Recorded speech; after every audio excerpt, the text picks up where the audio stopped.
அனைவருக்கும் வணக்கம். தாயாடு வீடியோ போட சொல்லி நெறைய பேர் லைவ் வீடியோல கேட்டிருந்தீங்க. கமெண்ட் போட்டிருந்தீங்க. அதுக்காக தான் நாங்க வீடியோ போடுறோம். இங்க பாருங்க வெள்ளையும், கருப்பும் உள்ள ஆடு. இந்த ஆடும் பக்கத்துல உள்ள பியூர் கருப்பும் 2மே வந்து பெரிய ஆடு. இந்த 2 ஆட்டையும் வந்து 13,000 சொன்னாங்க. ஆனா ரூ. 12,500 வந்து விற்பனை ஆச்சு. இந்த 2 ஆடுமே வந்து பார்த்தீங்கன்னா, 1 வருஷத்து ஆடு, 1 1/2 வருஷத்து ஆடு. மத்த எல்லாமே கருப்பு, நாட்டாடு பெரிய ரகம். கருப்பு கருப்பு, வெள்ளை, எல்லாமே வந்து பார்த்திங்கன்னா கொடியாடு பெரிய ஆட்டோட வகையோட கிராஸ் எல்லாமே. எல்லா ஆடுமே 9,000 சொல்லி 8,500 8,600 சொல்லி விற்பனை ஆச்சு. 9,000 சொன்னாங்க ஆடு.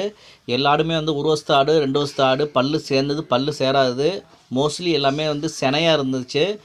நல்ல மடி உள்ள ஆடு, நல்லா சினையாக உள்ள ஆடு. 1 வாரத்தில் 2 வாரத்தில் குட்டி போடுற ஆட்டெல்லாம் வந்து விற்பனை பண்ணிட்டாங்க. உடனே வாங்கிட்டு போயிட்டாங்க. மீதி உள்ள ஆடு எல்லாமே வந்து வாங்கிட்டு போயிட்டு அதை நல்லா கறி சேர்த்து அதை விற்கலான்னு சொல்லிட்டு வாங்கிட்டு இருக்காங்க. கல்யாண ஃபங்க்ஷனுக்கு வாங்குறாங்க. அது பிடிச்சா லைக் பண்ணுங்கள், ஷேர் பண்ணுங்கள், கமெண்ட் பண்ணுங்கள்.